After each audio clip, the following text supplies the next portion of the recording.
Media. As consumers, we are bombarded by it at every turn, like the Incredible Hulk being bombarded by gamma rays. But what makes some media endure, while others are banished to the forgotten black hole of obscurity, never to be heard from again? Who or what decides this? Hetero life mates Steve and Yahel want to know, and they want to know now. This is Obscurity Now.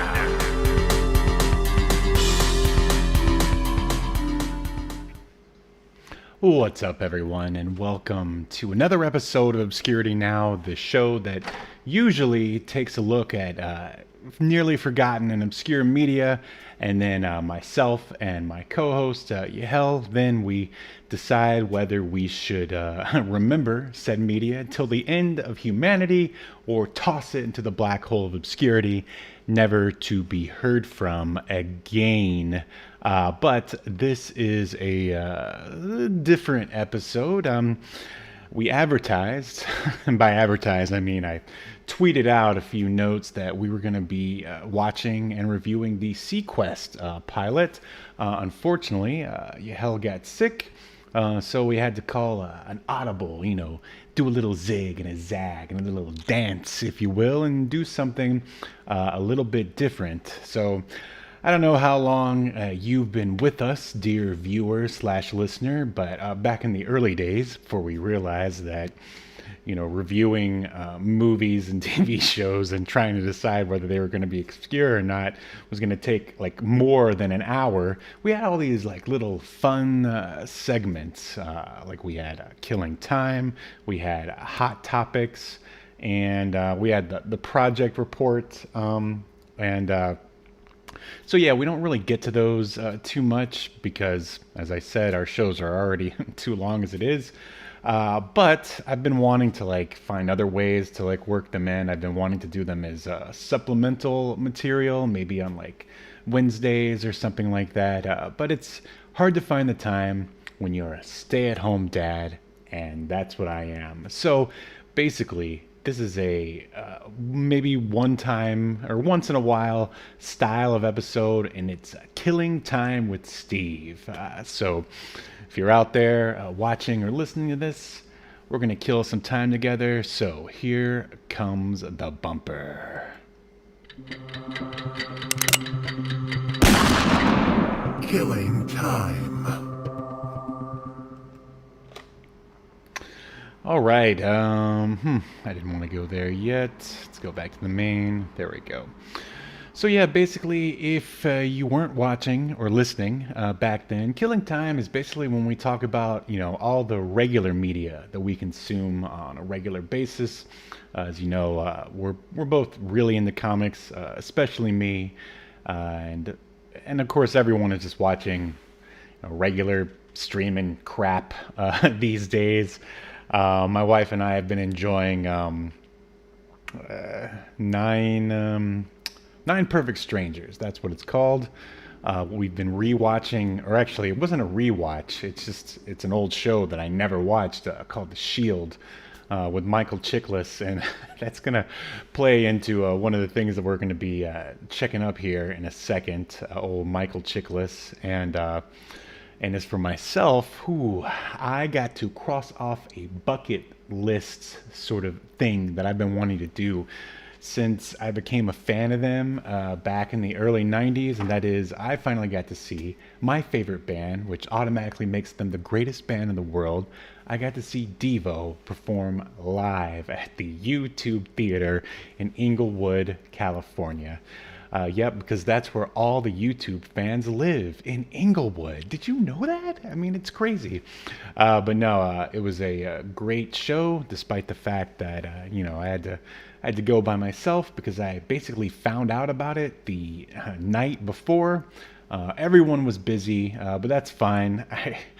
I'm really the only Devo fan I know out here anyway.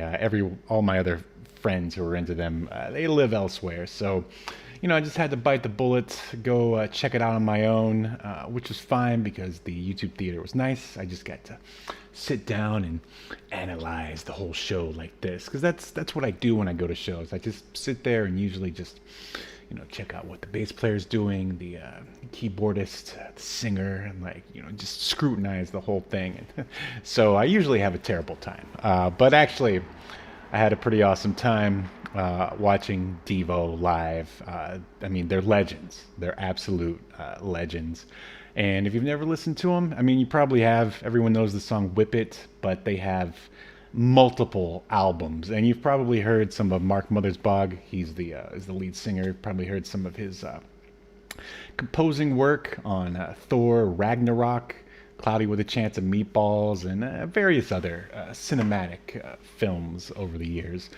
Which, speaking of cinematic, basically, what we're gonna do here is, all right. So, obviously, I love movies, especially from any time period, like any genre almost. And one of my favorite things to do before I go to bed is, just sit in front of the screen, go through Amazon Prime or Tubi, and try to find just, I don't know, hidden gem of a movie that will hopefully be good, that I don't know anything about. So I'm gonna go through our Amazon Prime history and try to pick out some hidden gems that I've watched over the past couple months. Because I'll watch a movie and then I'll finish it and I'll be like, ooh, I gotta tell people about that, and then I completely forget about it. So we're gonna go through the Amazon history and take a look. So this is your feature presentation. Welcome to your feature presentation.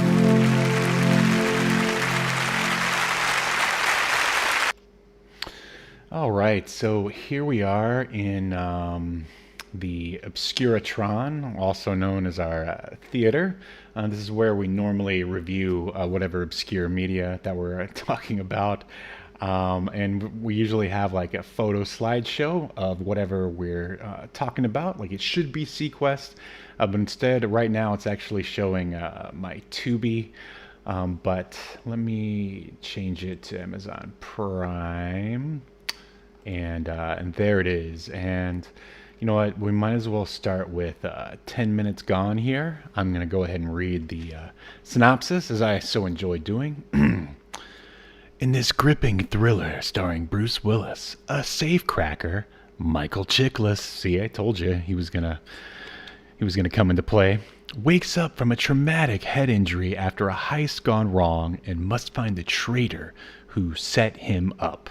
And this is directed by Brian A. Miller. Not familiar with his work. Also stars Bruce Willis, as it said in the synopsis. Someone named Meadow Williams. Sounds like a hippie to me. And I mean, this is your basic heist gone wrong film, which I really enjoy those. I've been thinking about, let's watch a little bit of the trailer just to whet your appetite. Coming right up. All right, here we go. Yeah. Commercial. Boo. All right. And now it's playing the film. Okay. There we go. It takes place in Cleveland, by the way.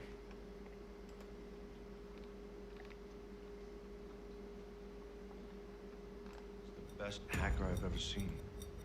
Marshall and Baxter were the toughest guys on the circuit. Frank's the best lock man outside of New York. He's never taken a pinch like his brother. They'll be hitting the bank right about now. Ladies and gentlemen, on the ground! 30 seconds.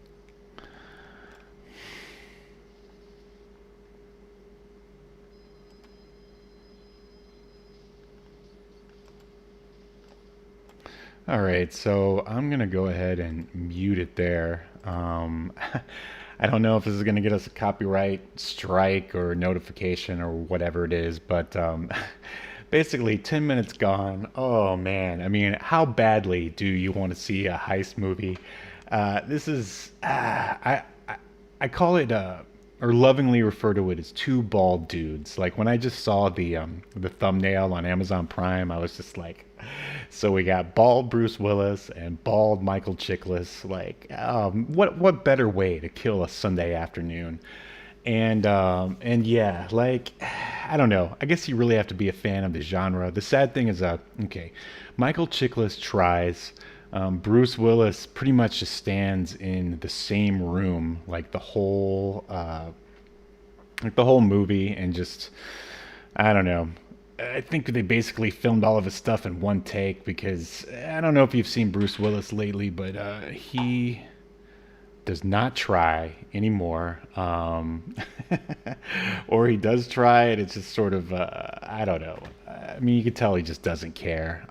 But the true standout in this film are, I'm pretty sure they hired local actors aside from Michael Chiklis and Bruce Willis. And, nothing against local actors. I mean, there's talent all over the world, not just in Hollywood. But man, are they awful. Absolutely terrible. Maybe I can give them the benefit of the doubt and say that perhaps, they didn't really have a lot of takes, that maybe they rushed this, but I mean, they had decent action scenes. I don't know. I mean, this is obvious, like low budget, just, we'll put two names in there and hope for the best. But yeah, Michael Chiklis tries. He's basically playing, his character from The Shield again. And yeah, and as I said, it's not a bad way to kill a Sunday afternoon. It's pretty hilarious. So let's move on to the next film, shall we? Okay. Oh, gosh.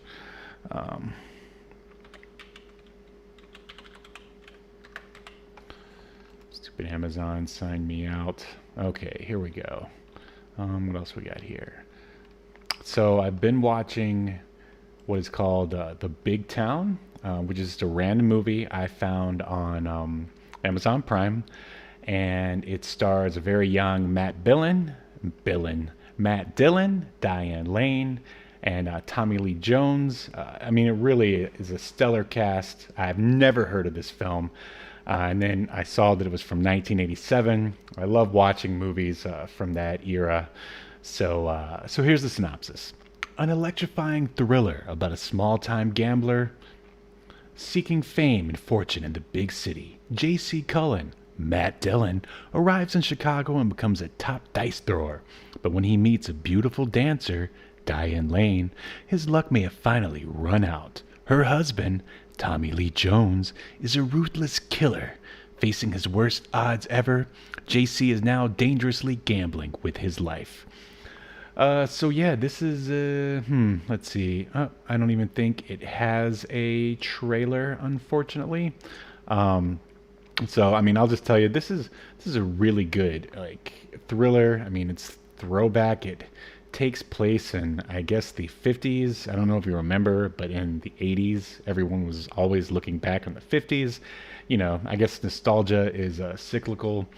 I mean, all the performances are great. Like, the music is great. Like, the sets are great. I mean, you get to see, Diane Lane and Matt Dillon, when they were pretty much at the beginning of the career, it looks like they're so fresh-faced. Oh my gosh, you just want to give them a big hug or something. But yeah, I can't recommend this movie enough. It is, it's just a good watch, good crime thriller. I really enjoy those, and I think you will too. So we'll move on. Here's another random one that I found. It is called The Best of Times, and again, just checked it out on a whim, but it probably has something to do with the cast here. I mean, we got Robin Williams and Kurt Russell together in a sort of, it says that it's a comedy, and I'd say mostly it is, but I don't know, it's really got a lot of heart.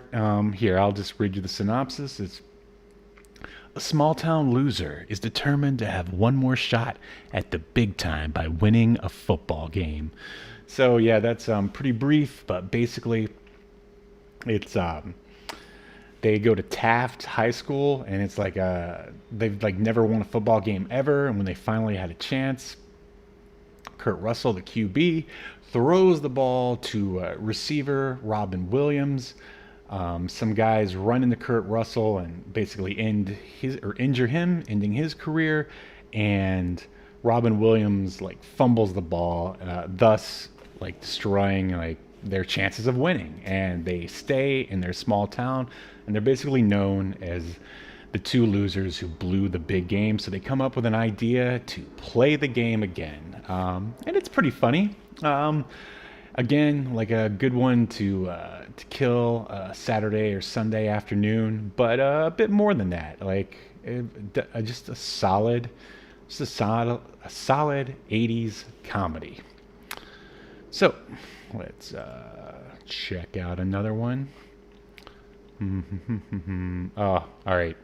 This is an interesting one. I don't know if I can actually 100% recommend this. Hey, let's just check out the trailer first.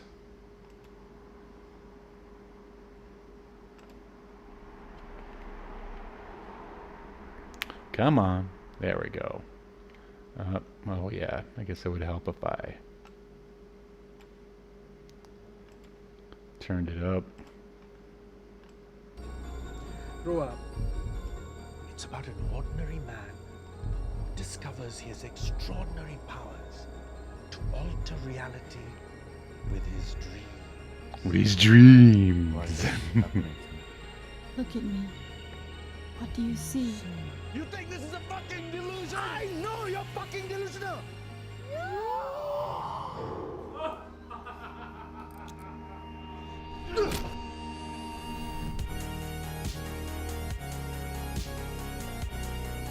Pretty sweet soundtrack.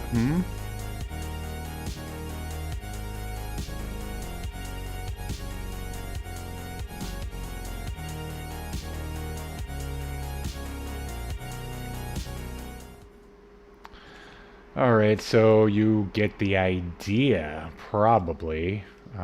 So yeah, how much do you love the movie Drive?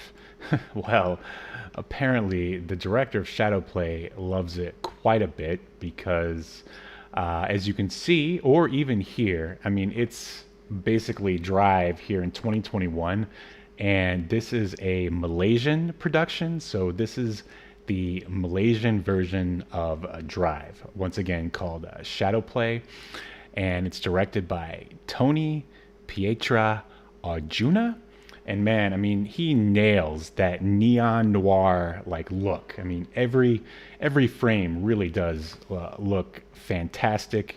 The music, I mean, you heard the synth score just now, but I have to say it does kind of get a little repetitive. And of course, like once you get into this film, it feels very derivative. Another thing that they kind of sort of dropped the ball on, you know, not really getting up to the Drive level. And I mean, if you don't know what I mean by Drive, it's, you know, Drive, the movie with Ryan Gosling, directed by Nicholas Winding Refn. Fantastic movie that people have been ripping off for quite a while, and Shadowplay is no exception. But their big problem is that instead of sticking with a straightforward narrative, there's a lot of sort of Lynchian dream within a dream, story within a story stuff going on. And as you can also probably hear from the trailer, there's some casting and acting choices that are really not the best. So, I mean, if you really love the movie Drive and you like neon noir and synth soundtracks and stuff, then maybe I can recommend it, but by the time you finish it, you're probably still going to feel a little, nah. At least that's how I felt when I got done watching it. But I didn't hate it. I mean, I really do enjoy the neon noir like subgenre. And, you know, had they have had maybe more of a straightforward narrative instead of all this pretentious dream wannabe Lynch stuff, it probably would have been a little bit better. So anyway, that's Shadowplay. Moving on. What we got here?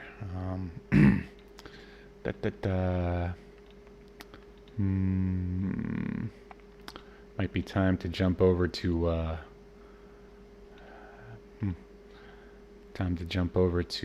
what's it called? Tubi here in a minute. Oh, this is a weird one. I really don't want to. I'd really rather not review a movie that I haven't finished, but this one was pretty. It looked like it was the movie for me. It's called The Smell of Success, and it's got Billy Bob Thornton, Taya Leone. It's got the dude from The Office. It's got Kyle MacLachlan, from Twin Peaks. And it's a comedy about a manure salesman in 1960s heartland America. Get it? The Smell of Success.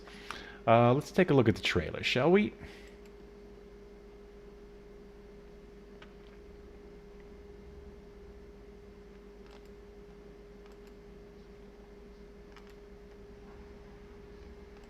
Tells you everything you need to know.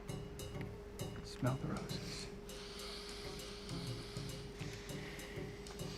You know what smart customers like yourself to make Rose's manure #1, the #2 business. My name is Rosemary Rose. I'm the new owner of Rose's Manure. Some of you may not have a future. Thank you so much. Oh my gosh, do they stink? I've counted 62 separate complaints. Well, you can call that 62. So yeah, that is The Smell of Success. I don't know. I think this one was just a little too clever for its own good. Like, it feels like something the Coen brothers would have done, maybe like in the late 90s, like early 2000s. Like, it gets, like, basically, it's two competing manure companies. It's Billy Bob Thornton's against, I keep wanting to call him Dale Cooper, but Kyle MacLachlan. And, there's a scene where the guy from The Office, he eats some of it for some reason, and I don't know. It just ended up, it was like too cutesy. It just ended up being kind of, I don't want to say the word stupid, but I'm just like, why am I watching this? Like, this just it wasn't weird enough, or just too cute. That's it. It was too cute for its own good. So, I don't know how Ed Helms, that's his name. So, I don't know. How badly do you love Billy Bob Thornton, and how badly do you love Kyle MacLachlan? Because he's basically playing Agent Cooper in this. At least, that's what I thought. In this very cutesy, wannabe Coen Brothers-esque movie. I don't know. You be the judge. I'd probably just say, I mean, I haven't even finished it. I keep jumping to other films, so that pretty much says it all, right? So, moving on. Let's see.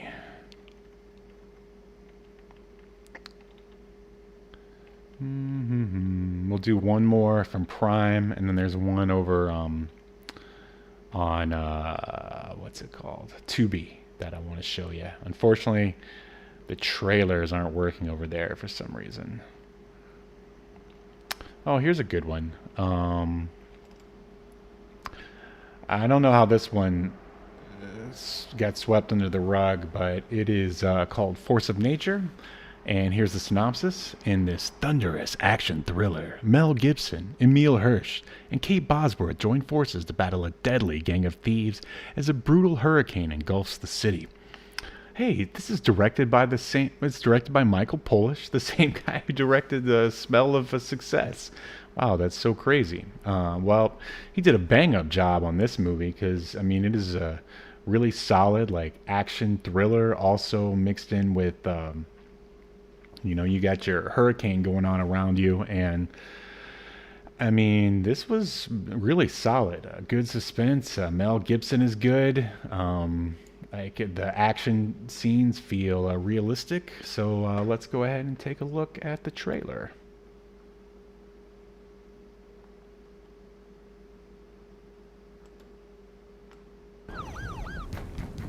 We're evacuating the building. Oh, thank God. I need your help. Don't stay in here. I'm not leaving. It's a Category 5 hurricane going on outside. You forgot about that. Think it's a 5 already? Yeah, Mel Gibson plays a good, old man. Right now, 160 miles per hour. Perhaps devastate Puerto Rico. Your dad doesn't want to leave. I can't force him. Help me get him out of this building.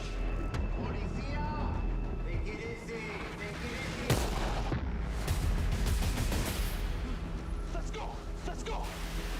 Come here. Watch it, sweetheart. All right, well, you get the idea. Yeah, so Mel Gibson is like a retired cop, so of course he's all grumpy and hilarious. I mean, he might as well have been called Riggs, but that would have been sad. Anyway, yeah, so that was Force of Nature. So let's jump on over to Tubi and see what trash I've been watching over there. Actually, the main one that I wanted to tell you about is this one. It is called Sparks. Let me see. It's probably going to try to play. All right. So, Sparks. Like, okay. Are you getting sick of Marvel movies yet? Or maybe you think Marvel movies are going in the wrong direction with Phase 4? Well, Sparks is some really decent superhero action. I mean, actually, it's more of like a noir almost. I'll just read the synopsis. Okay, it came out in 2013, and here it is. A masked vigilante loses everything after crossing a twisted serial killer. With his life in ruins, he begins a rage-fueled quest for vengeance. And it's directed by two guys, Christopher Folino and Todd Burrows. And I think one of them actually, or maybe they both, did the graphic novel by the same name, which I'd never heard of. And this is it's really good. More adult than I guess. If you're only used to Marvel movies, this is a bit more adult. It's got Clancy Brown in it. I mean, that's who should be getting like top billing here. Jake Busey, and Clint Howard. Who doesn't love Clint Howard? But I mean, they're all right. I'm going to tell you straight up. Like, okay, the writing is solid as well as the performances, but there are a few times when, and the cinematography is good too. It feels almost like they could have gone like super Sin City-ish, but then they didn't.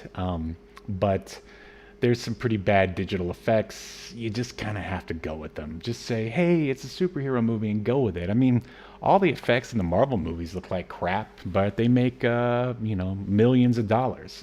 So if you're going to give them a pass, you might as well give Sparks a pass or as well.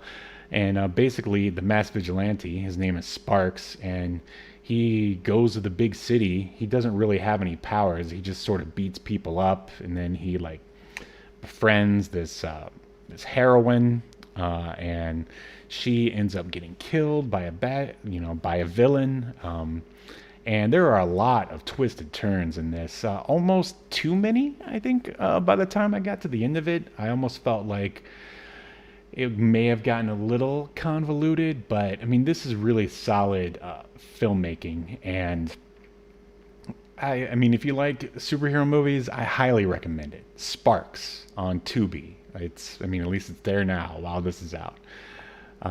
So let's see what else we can find on Tubi. I probably should have tried to look for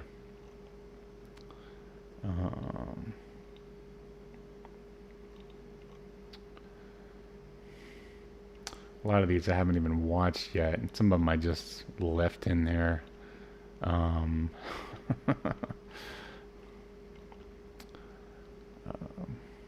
Let's see. Where's the thing I watched recently? Oh well. I think that's gonna do it.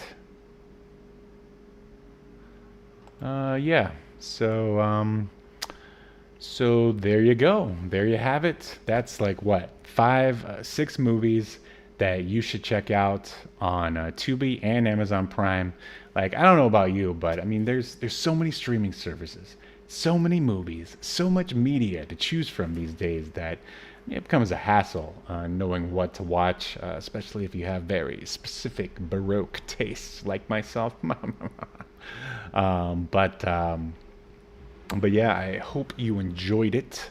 We'll just go back over here to the main, and there it is. And stay tuned for future episodes. We've got Halloween content coming up. I think we're going to do Garfield Halloween special.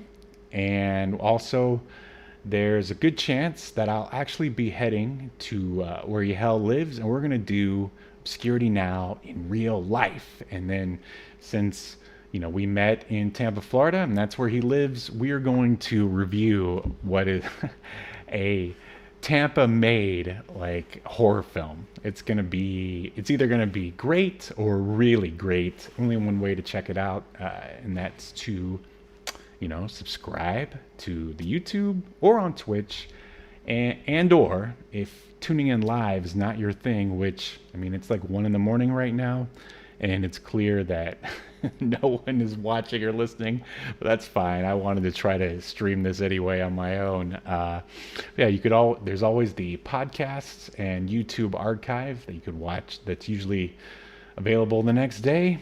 And also for those who are following my adventure in making a comic book, the teaser is basically done. I'm just waiting on the cover to be finished, and then I'll be ready to get your emails and send you out a free 8-page teaser, fully colored, fully lettered, and it's pretty beautiful, so I've been told.